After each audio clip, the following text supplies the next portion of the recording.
नमस्कार, मैं असगर अली, सचिव बुनियाद फाउंडेशन, आप सभी दर्शकों का यहाँ स्वागत एवं अभिनंदन करता हूँ। शर्मा नेहरा संगीत संस्थान के सभागार में आज हम मुंशी प्रेमचंद की कहानी पर आधारित नाटक बड़े भाई साहब की प्रस्तुति करने जा रहे हैं। आप सभी से निवेदन है कि जिनका मोबाइल रिंग मोड में है, वाइब्रेशन में डाल लें या फिर स्विच ऑफ कर दें, ताकि कलाकारों को कोई दिक्कत न हो। तो चलिए हम देखते हैं नाटक बड़े भाई साहब।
अरे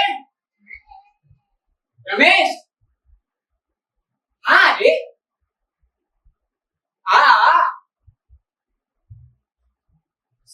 हम थोड़ी बाद मिलेंगे, हिम्मत आने के बाद मिलना, ठीक है? जी, चल चल चल चल चल चल।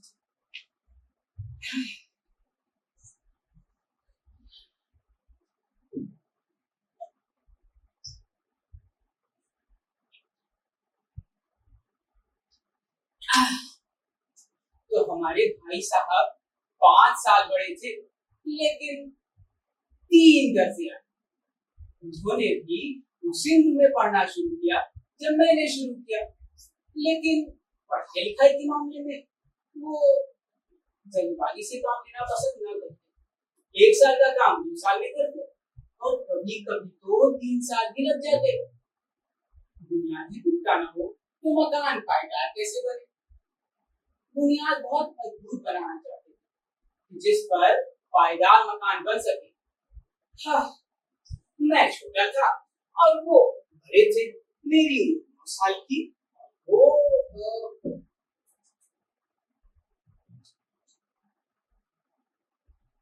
14 साल के थे। उन्हें मेरी तंबी और निगरानी का पूरा जरूर अधिकार था और मेरी शादी का इसी में थी कि उनके हर हुक्म को कानून समझूं। वो स्वभाव से बड़े अध्ययनशील, हरदम किताब खोले बैठे रहते और और कभी कॉपी पर और कभी किताब के हाशियों पर कुत्ते, बिल्लियों, चींटियों की तस्वीरें बनाए करते।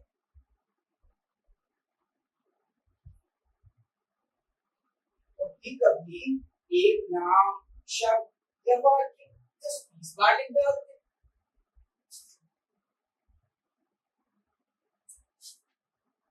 और कभी कभी तो एक शेर को कई बार सुंदर अक्षर से नकल करते और कभी कभी ऐसी शब्द रचना करते कि जिसका न कोई अर्थ होता न सामंजस्य। मसलन एक बार मैंने उनकी कॉपी पर यही बात की, स्पेशल, अमीना, भाइयों भाइयों, दरअसल, भाई भाई, राधे श्याम, श्रीयुक्त राधे श्याम, 1 घंटे तक।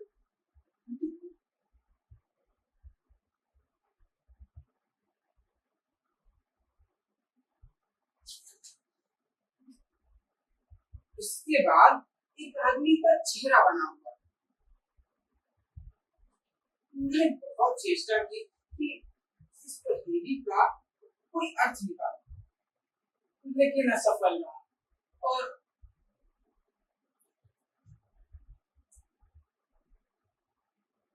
भाई साहब से पूछने का साहस न हुआ।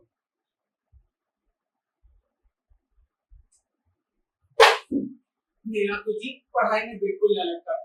एक घंटे भी किताब खोलकर बैठना पहाड़ हो जाता था, पहाड़।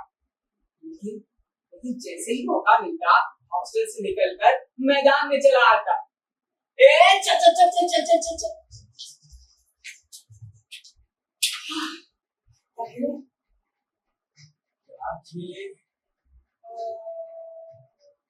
कबड्डी खेले? चल खेले। नहीं, कबड्डी नहीं, तो भले दीवार को खेल। चल चल चल चल चल।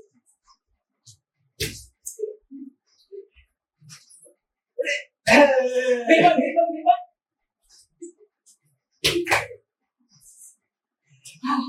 आपको कबड्डी खेले? हाँ, आप कबड्डी खेले। लेकिन तू बाहर नहीं जाना। इसके बाद बहुत गलती करता है। नहीं करूँगा, नहीं जाऊँगा।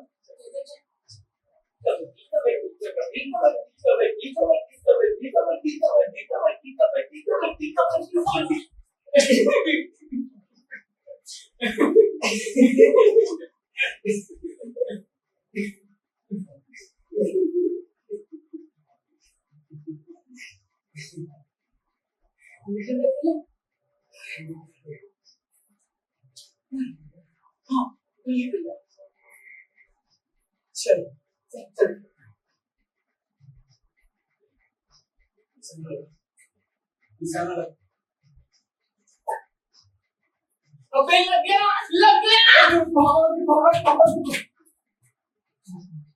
जल्दी कर। लग गया। जल्दी। अब दूसरा खेलूं से वहाँ के पानी में चलते हैं, वहाँ हम तोड़ते हैं। हाँ, अब है, चलो फिर चलते हैं यार। चाय चाय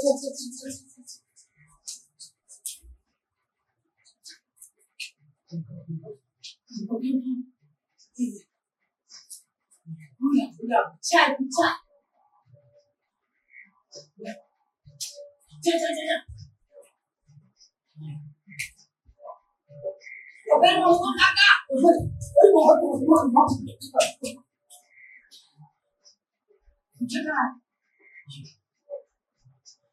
देखो क्या चल रहा है। चल चल चल चल।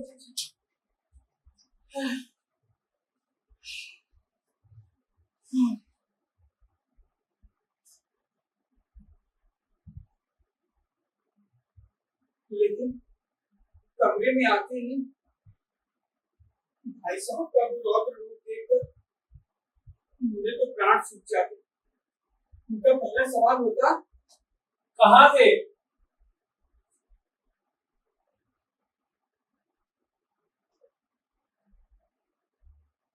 मैंने पूछा कहाँ थे?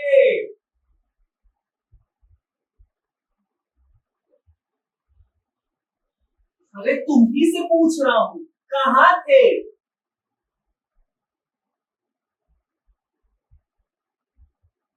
हर बार यही सवाल उसी ध्वनि में पूछा जाता और मेरे पास मौन करने का कोई जवाब नहीं था।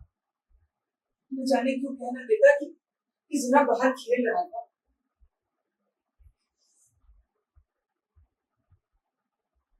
मेरा मौन कह देता कि मुझे मेरा अपराध स्वीकार। और भाई साहब के पास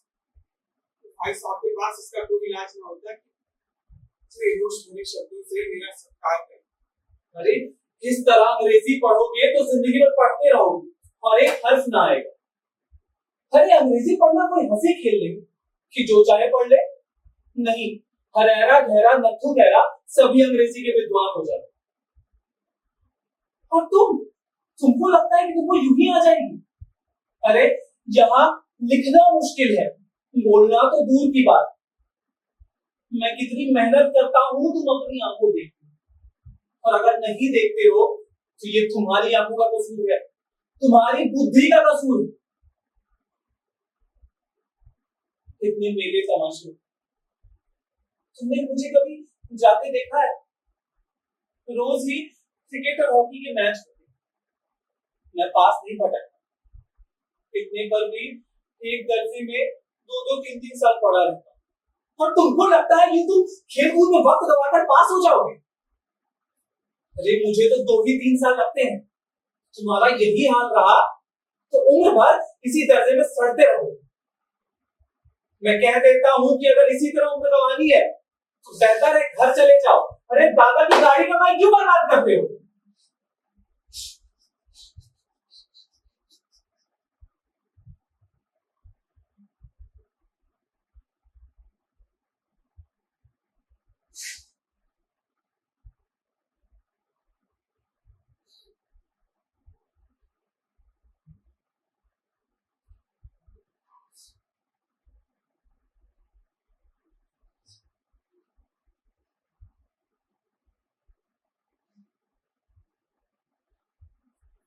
ये लताड़ सुनकर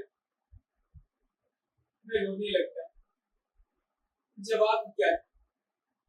अपराध मैंने किया तो लताड़ कौन से?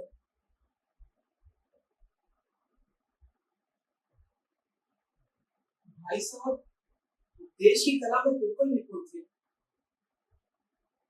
ऐसी ऐसी ऐसी ऐसी लगती बातें कहते, मुझसे ऐसे सूती पहाड़ चलाते कि मेरे जिगर के टुकड़े में टुकड़े हो जाते और हिम्मत हिम्मत छूट जाती। इस तरह जी तोड़कर मेहनत करने की शक्ति मैं अपने में न पाता था। और इस निराशा में मैं सारा देर के लिए सोचने लगता कि क्यों मैं घर चला जाऊं। जुदा मेरे बूते से बाहर है, उसने जबरदस्ती अपना हाथ डालकर अपनी जिंदगी क्यों बर्बाद करूं? मुझे मुझे मेरा मुल्क बने रहना पसंद था, लेकिन इतनी मेहनत से मुझे चक्कर आ जाते थे।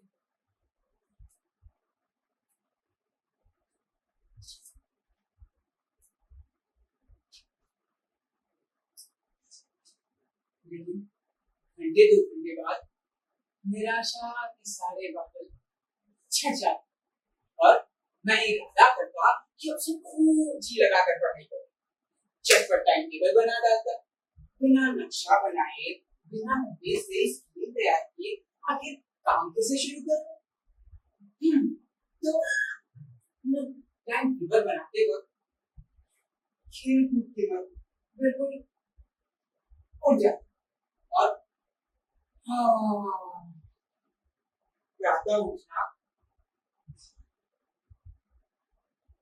6 बजे नाश्ता कर पढ़ने बैठ जाए, 6 से 8 अंग्रेजी, 8 से 9 हिसाब और 9 से 9:30 इतिहास, और फिर भोजन करके स्कूल।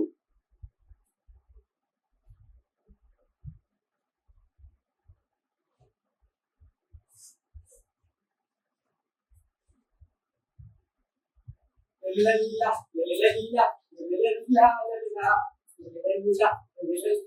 लल्ला लल्ला।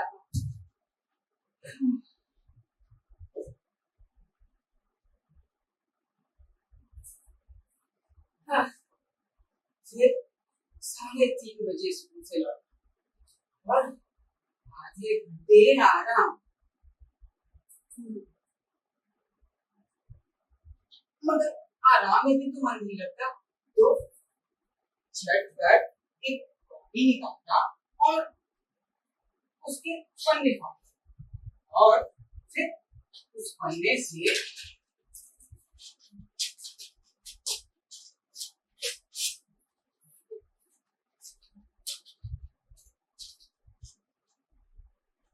पानी का जहाज बनाता।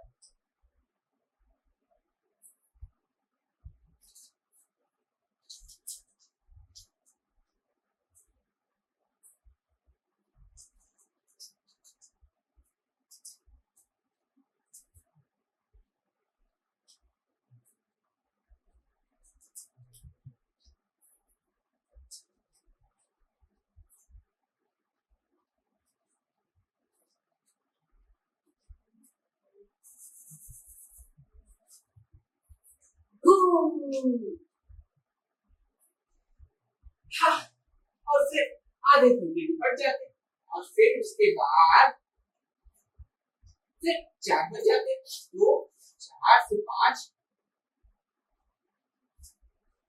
भूगोल,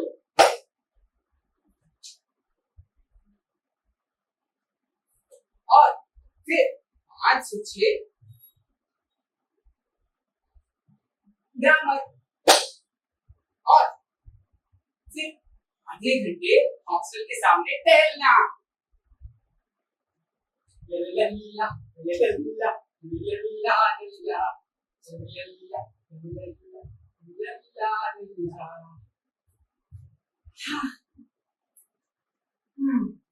और फिर 6:30 से 7 अंग्रेजी कंपोजिशन, और फिर भोजन करने के बाद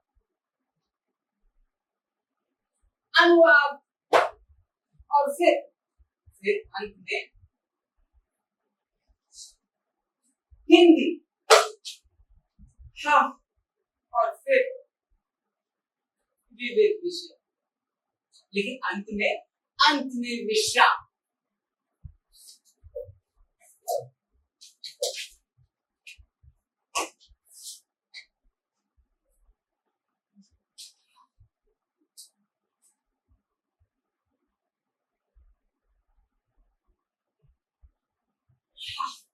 मगर टाइम टेबल बना लेना एक बात, और उस पर अमल करना दूसरी बात। पहले दिन से ही इसकी अवहेलना शुरू हो जाती।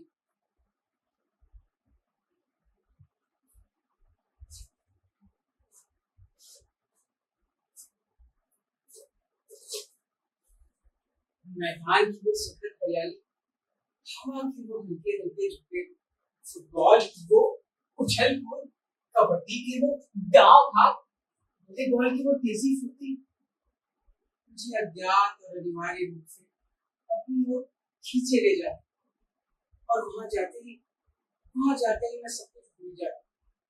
न वो दम घुटी पुस्तकें, न वो आंख फूलू टाइम टेबल, किसी की याद नहीं। और फिर भाई साहब को मुझे नसीहत और फजीलत का अवसर मिल गया। मैं साय से दूर भाग, उनकी नजरों से दूर रहने की चेष्टा करता। कभी इस तरह दबे पाँव आता कि उनकी नजर मुझ पर न पड़े, उनकी नजर मुझ पर पड़ी और मेरे प्राण निकले। मगर फिर भी जैसे मौत और विपत्ति के बीच में फंसा मनुष्य मोह और माया के बंधन में जकड़ा रहता है, ठीक वैसे ही मैं लाख खुशियां और फटकार सीखकर खेल कूद का तिरस्कार न कर सकता। और फिर सालाना इम्तिहान हुआ।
सालाना इम्तिहान का परिणाम आया।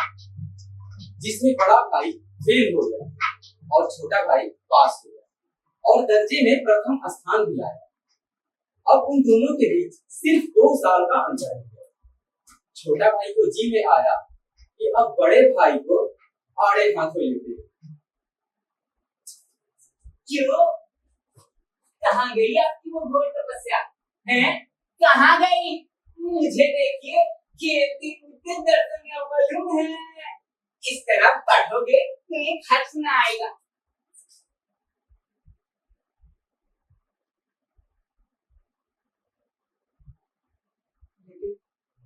भाई साहब का दर्द देखकर मुझे उनसे दिल हो जाती है।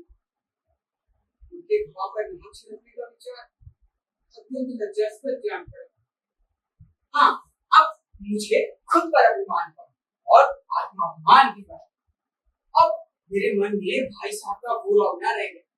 आजादी से खेल कूद में शरीक होने लगा। दिल में हिम्मत थी कि भाई साहब ने कुछ बोला तो साफ कह दूंगा। आपने खून जलाकर कौन सा तीर मार लिया है? मुझे देखिए खेलते कूदते दर्द में अव्वल हूँ। हाँ, जब आपसे ये सब लेकड़ी जताने का साहस न होने पर भी मेरे रंग ढंग से इस साफ सके कि भाई साहब का वो आदमी अब उस पर नहीं। लेकिन भाई साहब ने उसे जल्द भाप लिया कि ससहद बुद्धि बड़ी तीखी थी। तो एक दिन जब मैं गिल्ली डंडे की पीट करके अपना भोर का सारा समय सीधे भोजन के वक्त कटा तो मुझे वहां भूख पड़े। देखता हूँ इस साल पास हो गए हो और दर्जे में अव्वल आ गए हो तो तुम्हें घमंड हो गया। मगर भाईजान, घमंड तो बड़े बड़े का है, तुम्हारी क्या हस्ती? इतिहास में रावण का हाल तो पढ़ा ही होगा। उसके चरित्र से तुमने कौन सा उपदेश लिया या यूं ही पढ़ गए? रावण भूमंडल का स्वामी, ऐसे राजा को चक्रवर्ती कहते। आज अंग्रेजों का राज्य का विस्तार बहुत बड़ा और उन्हें चक्रवर्ती नहीं कह सकते। आज भी बहुत सारे ऐसे राज्य हैं जिनका आधिपत्य स्वीकार नहीं करते, बिल्कुल स्वाधीन। रावण, बड़े बड़े देवता उसकी गुलामी करते थे। संसार के सबसे बड़े राजा उसे करते थे और आग और पानी के देवता भी उसके दास थे। मगर उसका अंत क्या हुआ जानते हो? कोई एक चिल्लू पानी देने वाला भी नहीं बचा। आदमी जो कुकर्म चाहे करे, अभिमान ना करे इतराए नहीं। अभिमान किया और दीन दुनिया से गया। तुमने तो भी केवल एक दर्जा पास किया, अभी से तुम्हारा ये हाल है, फिर तो आगे बढ़ चुके। मेरे फेल होने पे जाते हो? मैं लाख फेल हो गया हूं, पर अनुभव तुमसे ज्यादा है। और याद रखो, तुमसे 5 साल बड़ा हूं और ये अंदर तुम तो क्या खुदा भी नहीं मिटा सकता। जब मेरे दर्जे में आओगे ना, तब पता चलेगा कि क्या हाल होता है। अरे दांतों तले पसीना आएगा जब ज्योमेट्री और अलजेब्रा के लोहे के चने चबाने पड़े और इंग्लिस्तान का इतिहास पढ़ना पड़ेगा। बादशाहों के नाम याद रखने का आसान समझते हो? अरे 8 हेनरी को गुजरे हैं और कौन सा कांड किस हेनरी के समय हुआ है ये बता सकते हो? हेनरी 7वें की जगह हेनरी 8वां लिख दिया ना तो सारे नंबर कट गए। सफा चट, सिर्फ गुना मिलेगा और सिफर। वो किस ख्याल में? तो एक तो ये दर्जनों विलियम्स में है, कोरियो चार्ल्स में है।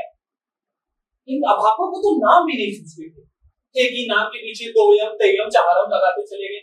अरे मुझसे पूछते मुझसे मैं 10 लाख नाम बता देता, लेकिन नहीं, मेरी बराबरी करो। इतना समझ लो कि भले फेल हो गया, लेकिन तुमसे आज भी ऊपर। तुमको पता है ज्योमेट्री कितनी कठिन है? अरे ज्योमेट्री में कहते हैं कि अगर लिखा है आबाजा, उसकी जगह आजाबा लिख दिया ना तो गए नंबर, तो रोते रहिए आप, कुछ नहीं मिलेगा। तो ये बात समझ नहीं आती है, आबाजा लिखो या आजाबा लिखो, क्या फर्क है? अरे दाल भात रोटी खाई या भात दाल रोटी खाई, क्या रखा है? खाने से मतलब है ना, फिर इतनी सारी चीजें। लेकिन इन अध्यापकों को कौन समझाए? उनका तो मानना है कि भैया जो पुस्तक में लिखा है वही सही है, अक्षर अक्षर रट डाल, और इसी रटन का नाम तो शिक्षा रख छोड़ा है। उस पर भी इनको इतनी तमीज नहीं है, घमंड करते हैं कि वो अध्यापक होंगे। अरे काहे काम के, जब आप हम बालकों का दुखी नहीं समझ सकते, तो तुमको इतना जो लग रहा है ना, अभी और सुन, कह देते हैं कि समय की पाबंदी का निबंध, वो भी 4 पन्ने, समझ रहे हैं? 4 पन्ने, और 4 पन्ने ऐसे छोटे वाले नहीं, फुल स्कोप आकार के। अब लीजिए, हाथ में कलम लिया, 4 पन्ने सोचकर रोते रहिए। अर्थ अर्थ का अनर्थ तो तब होता है जब कहते हैं कि संक्षेप में 4 पन्ने लिख। संक्षेप में 4 पन्ने लिख भी देते हैं, अरे 4 क्या 100 से 200 पन्ने हो जाते, लेकिन फिर क्या कहेंगे कि कौन सी बात है कि संक्षेप में भी लिखो और पूरे पन्ने भी हो?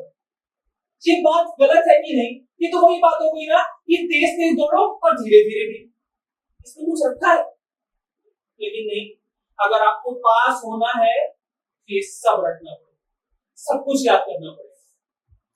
इसलिए कहता हूं, समझ जाओ, मेरे दर्जे में आओगे तो पता चलेगा। जो कह रहा हूं उसे गहरा मान लो, नहीं तो पछताओगे जिंदगी भर।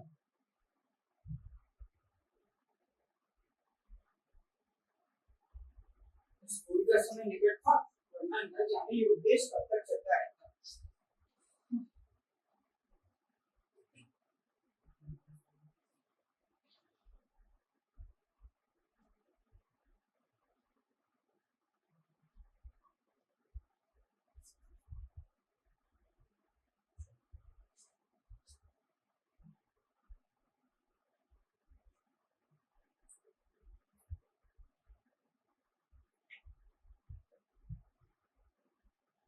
आज मुझे बड़ा निस्वार्थ सा लगा, जब पास होने पर ये तिरस्कार हो रहा है, तो फेल हो जाने पर तो प्राण ही नहीं लिए जाएंगे। उसके भी भाई साहब ने अपनी कक्षा का जो चित्र मेरे सामने खींचा था, उसने तो मुझे भयभीत कर दिया था। बस ताज्जुब इस बात का है कि कैसे स्कूल छोड़कर घर नहीं भागा।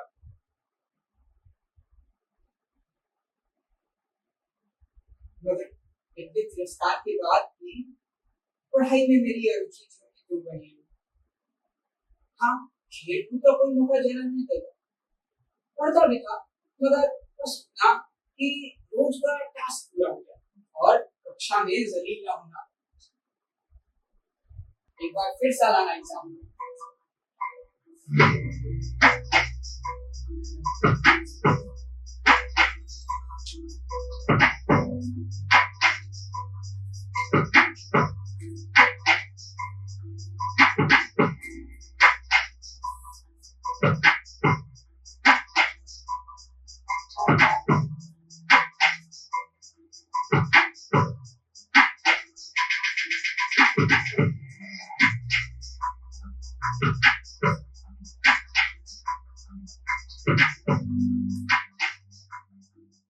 फिर सालाना इम्तिहान का परिणाम आया और इस बार सहयोग कुछ ऐसा हुआ कि छोटा भाई फिर से पास हो गया और बड़ा भाई फेल हो गया।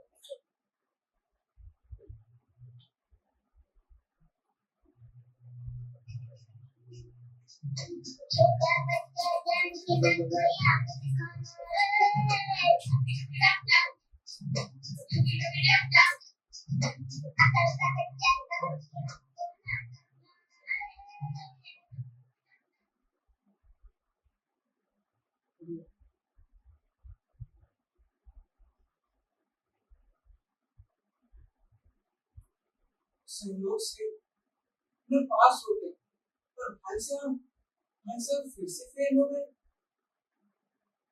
मुझे बहुत अफसोस हुआ। मैंने तो इतनी मेहनत की भी नहीं थी, वरना जाने कैसे दर्जे में अव्वल आ गया। और भाई साहब ने तो प्राणांतर परिश्रम किया था। रोज का एक एक शब्द चाट गए थे। सुबह 10 बजे से उधर, फिर भोर में 4 बजे से उधर, फिर 6:30 से 9:30 तक स्कूल जाने से पहले। मगर भाई साहब फेल हो गए। जब नतीजा सुनाया गया तो वो रोने लगे।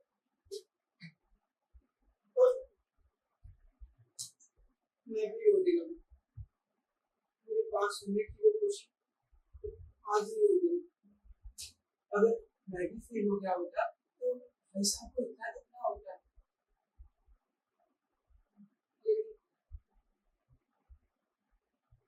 लेकिन के बाद पहुंचा। अब मेरे और उनके बीच केवल एक दर्जे का अंतर है, और उसी बीच मेरे मन में एक कुटिल भावना ने जन्म लिया। क्यों ना भाई साहब एक दर्जे और फेल हो जाए तो वो तो मेरे बराबर हो जाएंगे ना। फिर किस आधार पर मुझे डांट सकेंगे?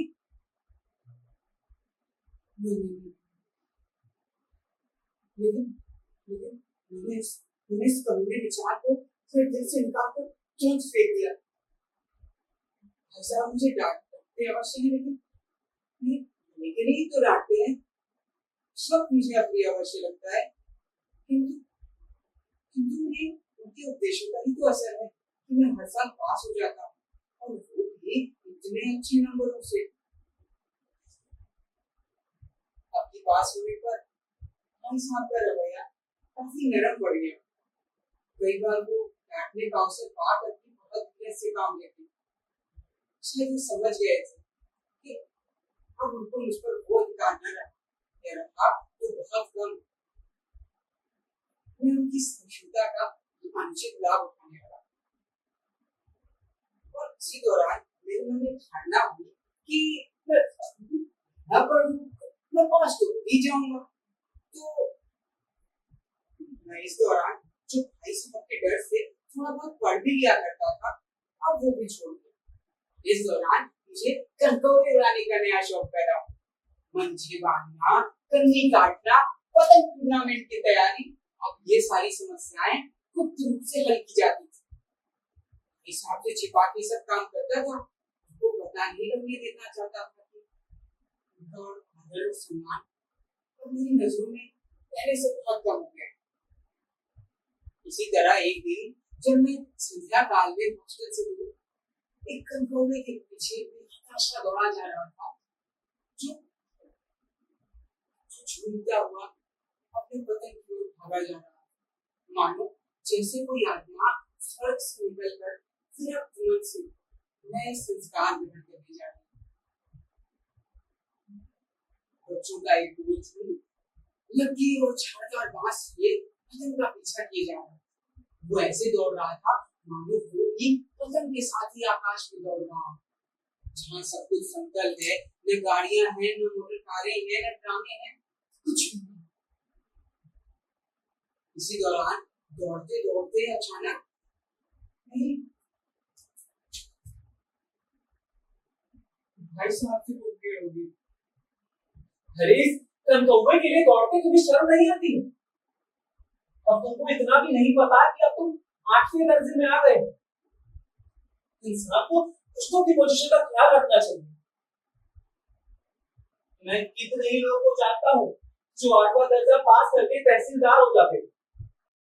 अरे तुम हो, तुम ज़हीन हो, इसमें कोई शक नहीं, मगर वो जहन किस काम का जो आपके आत्मगौरव की हत्या कर डाले।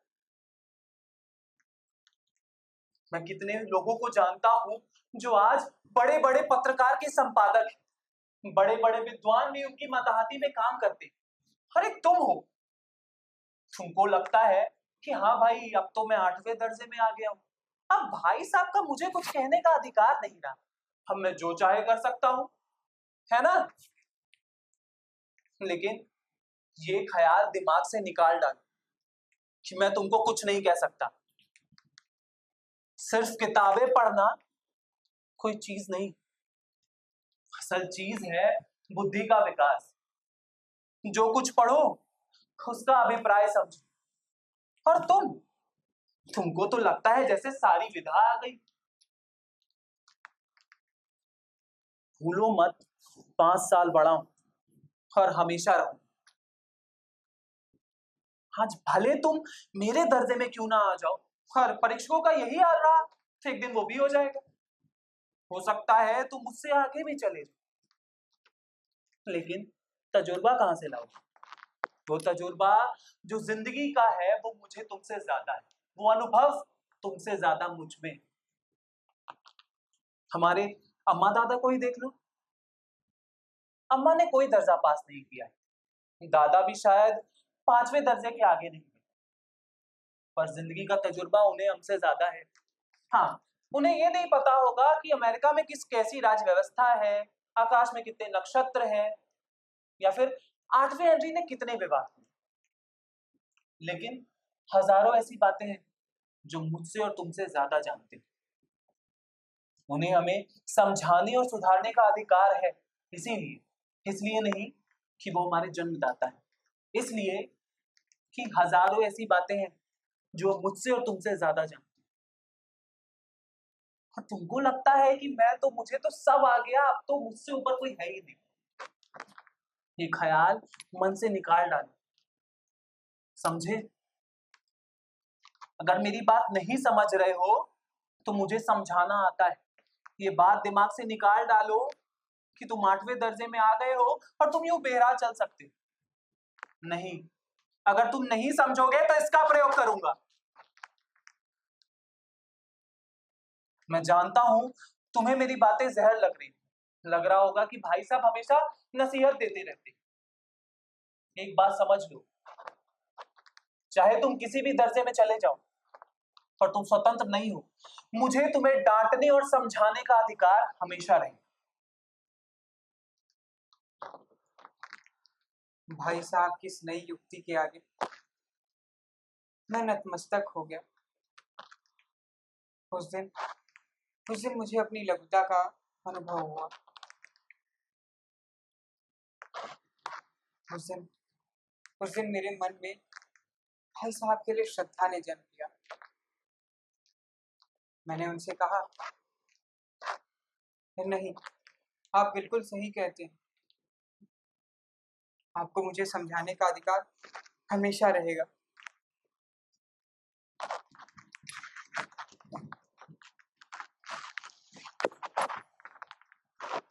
मैं कनकौवे उड़ाने को मना नहीं करता, मेरा भी जी ललचाता है, पर क्या करूं? खुद बेराह चलूं तो तुम्हारी रक्षा कैसे करूं? ये कर्तव्य भी तो मेरे ही सिर पर है। संयोग से उसी वक्त एक कनकौवा हमारे सिर के ऊपर से गुजरा।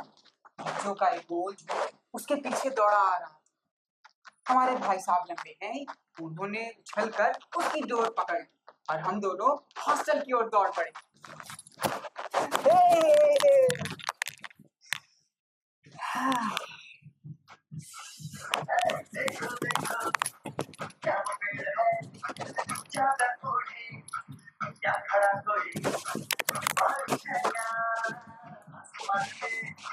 छोड़ दिए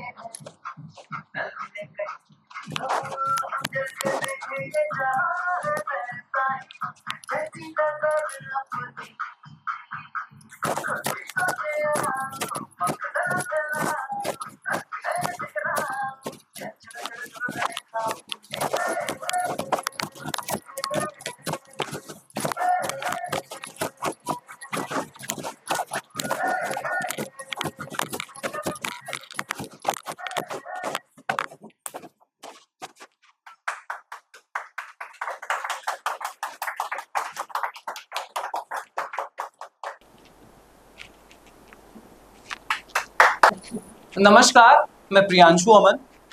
नमस्कार, मैं वैभव त्रिपाठी। नमस्कार, मैं अमरनाथ ठाकुर।